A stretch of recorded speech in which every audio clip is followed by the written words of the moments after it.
Welcome, everyone, to a new episode of Beyond Borders Season 4. I'm your host, Althea Tubula, And I'm Ian Lancelot Kyugura. and we are here today to talk about spooky stories that are sure to tickle your fancy. So, it's a night made for shivers down your spine, a night for chills and mysteries, and a night for magical spooky stories. Yes, so we're so glad you're here with us because tonight we're you into a world that's as magical as it is haunting. You know, Althea, November has this chill in the air, a hint of mystery, maybe even a few whispers you can't quite explain. A Uh, vibe or aura I myself is intrigued by.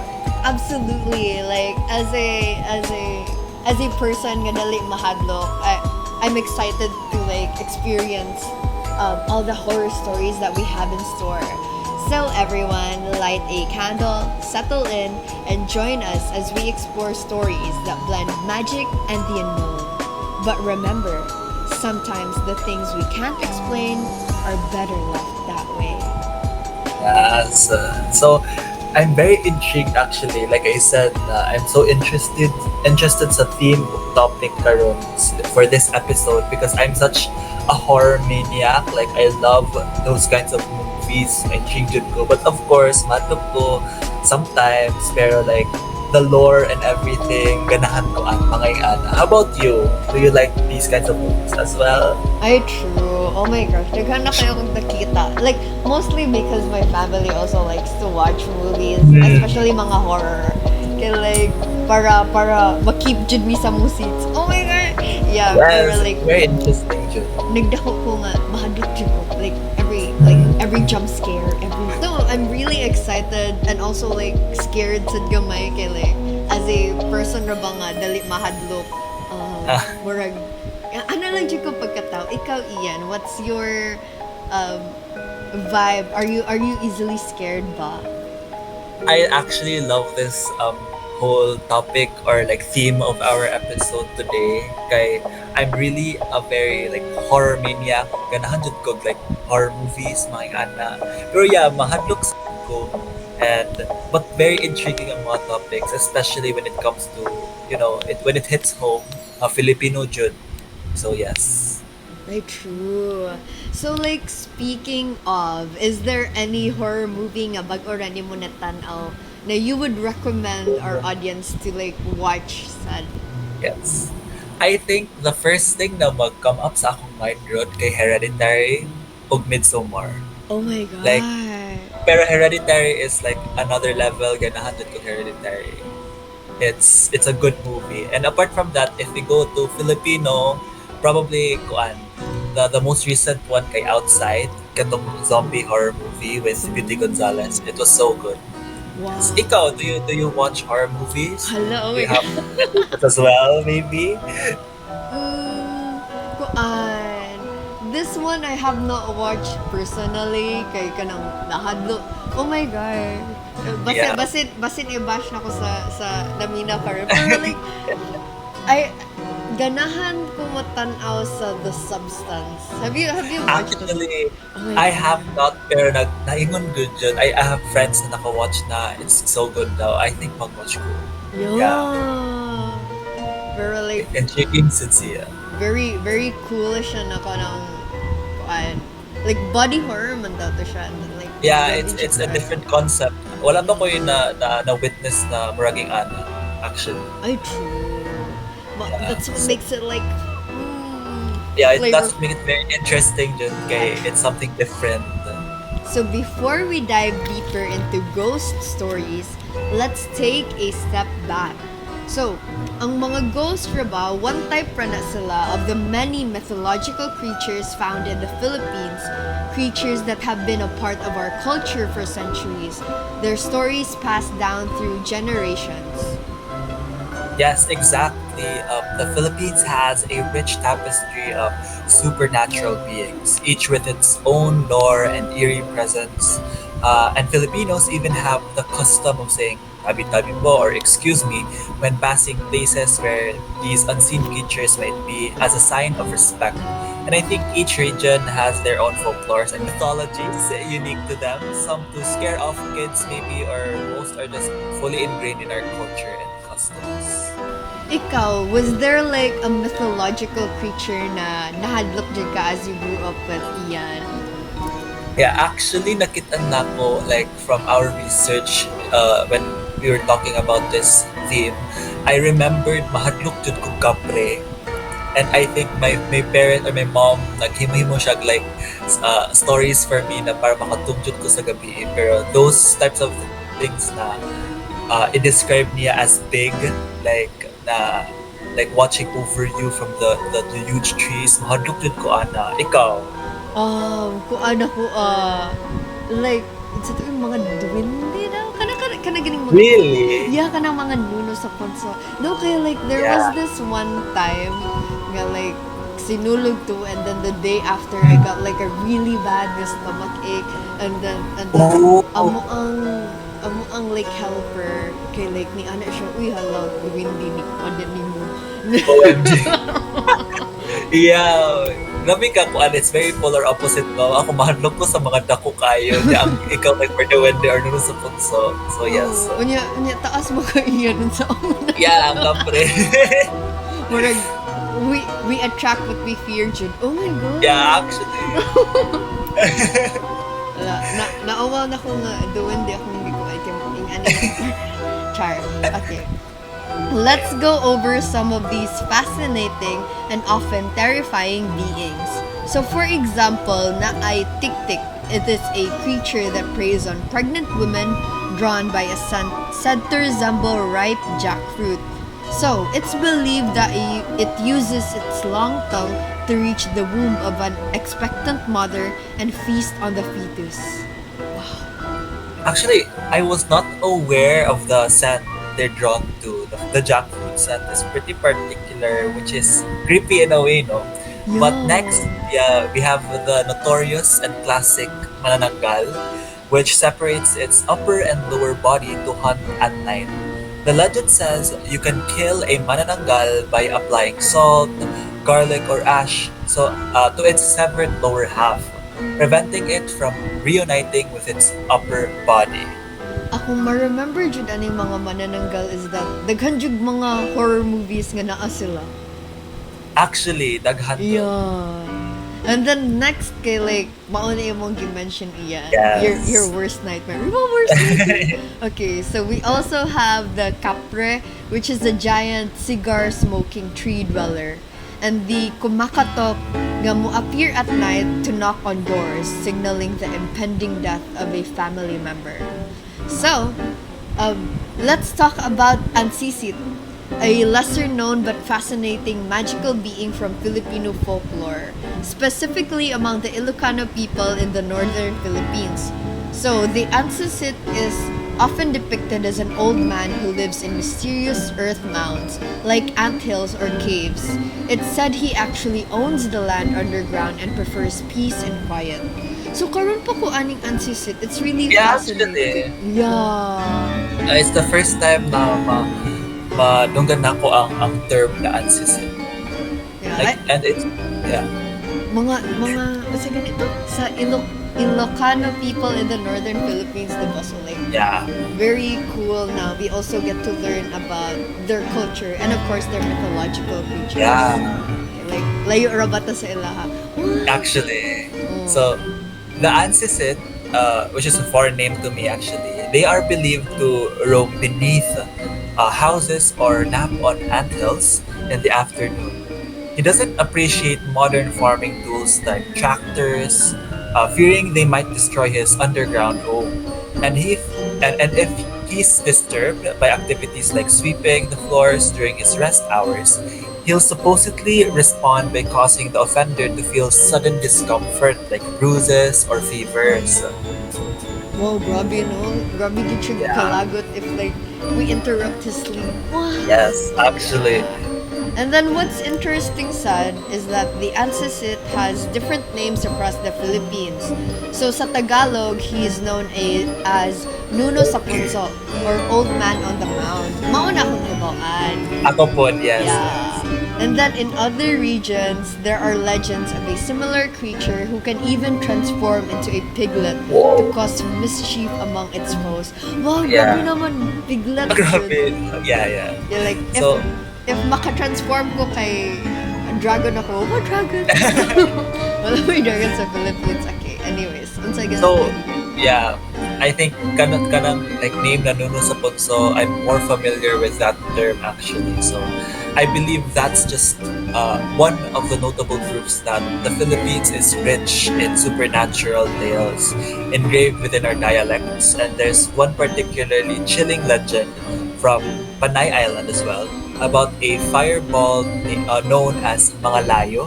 It's said to chase after people traveling alone at night, leading them down treacherous paths and at times even to their deaths.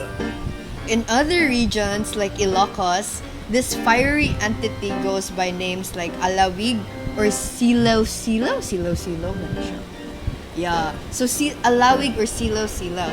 When it targets someone, it will cast a spell that disorients them until they're completely exhausted and collapse. But there is a way to break free. People say if you turn your clothes inside out, the spell will be broken. Murag familiar ni siya, Ian. Di ba naman Really? sa No. The other, ano sa ganang tawagan? Kana ganing creature nga para dili ka masaag kay balihon nimo imong t-shirt. Oh, yeah. Pag ingon niya nga chase after people traveling alone Yes. at night, murag familiar. Yeah, Yeah. I think the tikbalang, a creature with the body of a man and the head of a horse. Oh, I think, but to me, ang unique diri kay ang mga layo na it's a fireball. Wala pa ko nakadumugaan na actually. So like, if makakita kag fireball at night and yan, nag-travel ka kay, Oh. ayaw doon. Before ang mga ingani na stories, dili man siya like i-term na ang mag-chase nimo kay a fireball. Sometimes guys, murag soundra, wala akong nakadumog mag-fireball. Yeah. Karoon po sa bumala. Pero like, it's really unique and it shows na kanang rich yun ang culture sa Philippines nga. Daghan yun tag mahibawan when we just try to learn more about our country.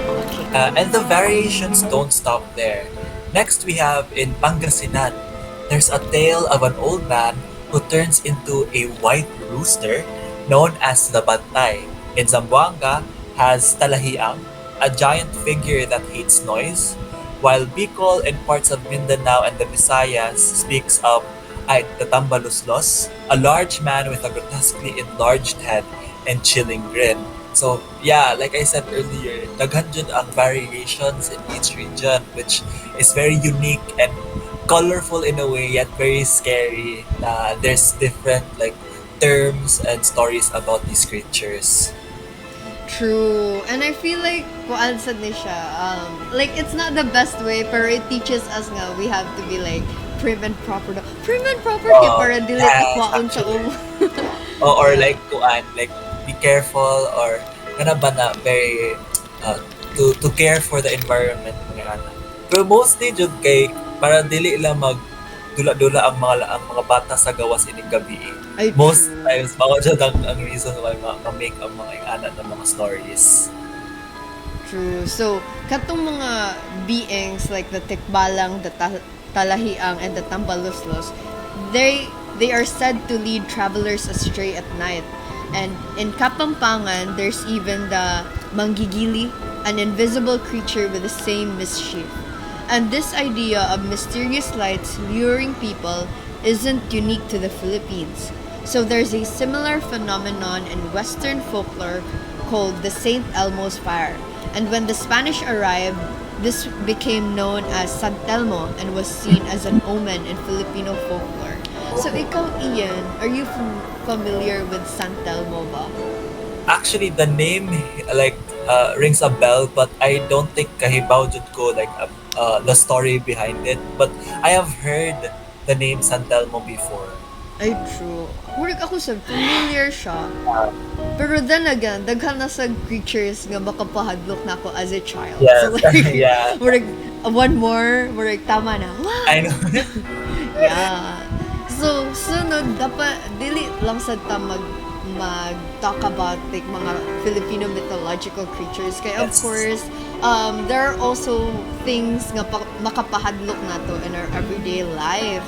Yes. So, di ba Ian, what are the things that scare you man when you, like, for example, kanang mga kalit lang ni slam the door or Oh, do you, I mean, I think what one of the condition? scariest jud kay I think like especially here in USC na ambot for me mahadlok ko sa mga building personally.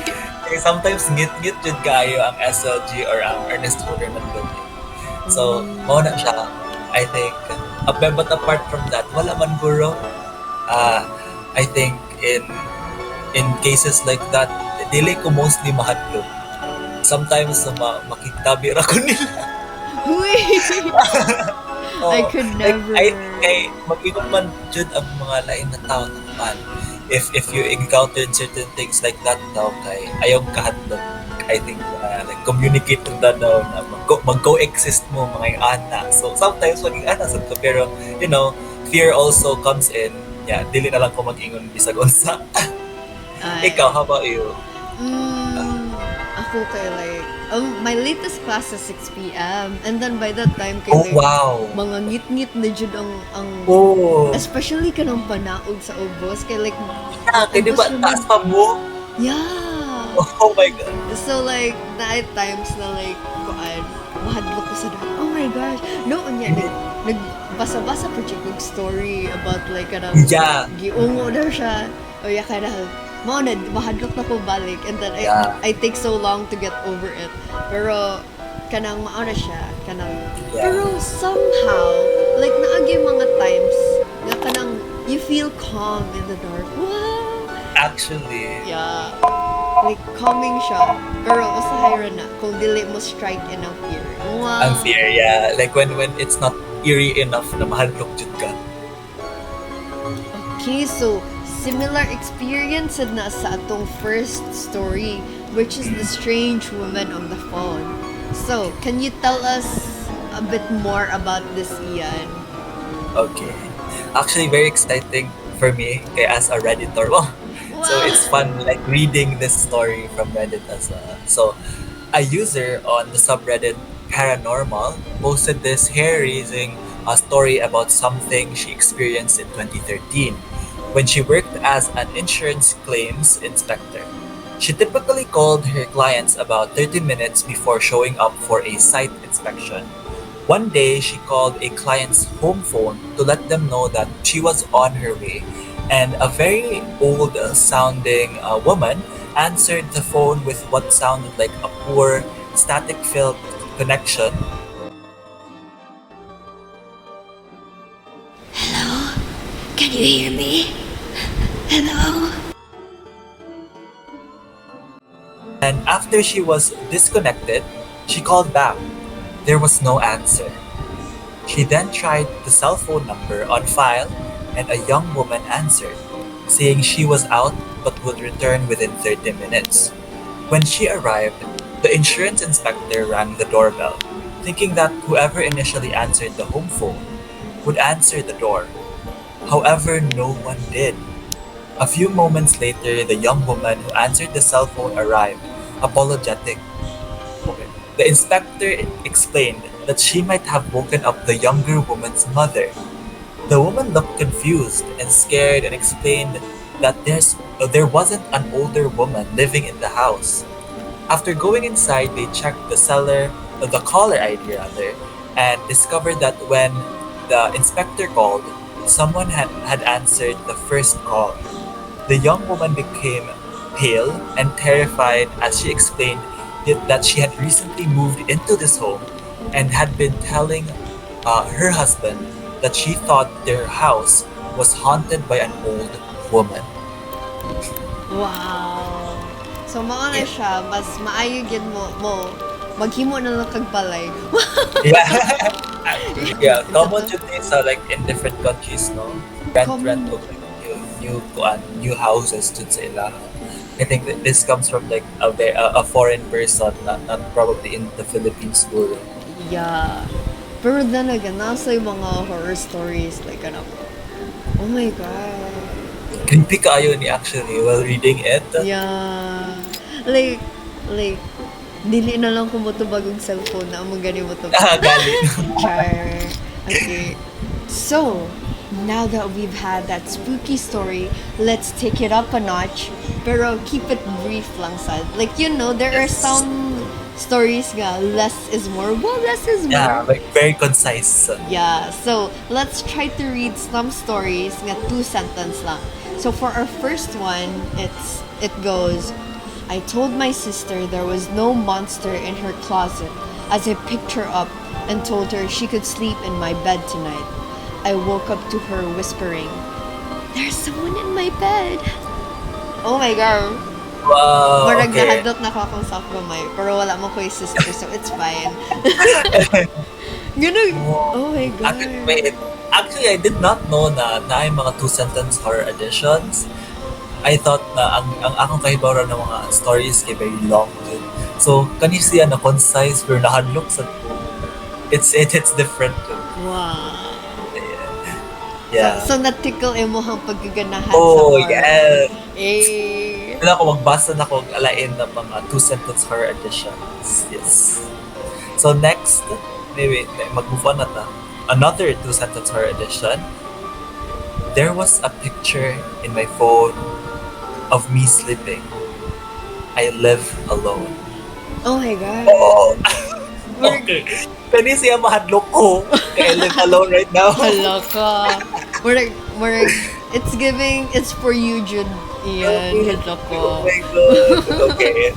I will now not be sleeping around my phone para walay mag-picture na ako. I-shut down ang phone kay para dili mo. Okay. So now that, oh my God, may gani dili ko alone in my house right now. What? Yeah. Yeah. Okay, so ang next na to nga horror edition. Kay, my daughter won't stop crying and screaming in the middle of the night. I visit her grave and ask her to stop, but it doesn't help. Oh my God. God. Okay. Murag, medyo sad siya, pero nasa siya Actually, horror. it's very Yeah. Like the grief of losing your child, and Yes, then actually. the grief sad nga they can't go to the afterlife kay Yes. nag-hunt gihapon sila ni, oh my God, Yeah. double chills. So, And then what to jud siya para like ingnan ang young child na to stop from the screaming tapos it doesn't help. yeah. What if ganahan day siya is-solve ang murder? Oh my Oh. God, nag-take na kong sequel. Yeah, I think mawjud niya ang beauty no sa two-sentence horror edition kay wala mo jud siya like dako na context. So Yeah. mag-play jud imong imagination about it. Murag time na para magsuwat tag sequel ani. Wow! Yeah. Muraging ana. So, murag need na ako i-shake off ang horror, Yeah. and that was like really a traumatic experience for me. Terry! Dramatic. Wow! I'm so OA like that. Pero yeah, that was our episode for tonight's Beyond Borders, the magical spooky stories. And we hope that these tales brought you some shivers and a bit of magic kay ako pod. Yes. I'm actually a bit sad, but I'm so happy na nabuhat ko na to because I really love this theme and just that's the whole topic alone. Remember, sometimes the things we can't see might just be better left that way. But if you do go looking, well, be careful what you wish for. Thank you everyone for joining us tonight, and until next time, stay curious but stay safe.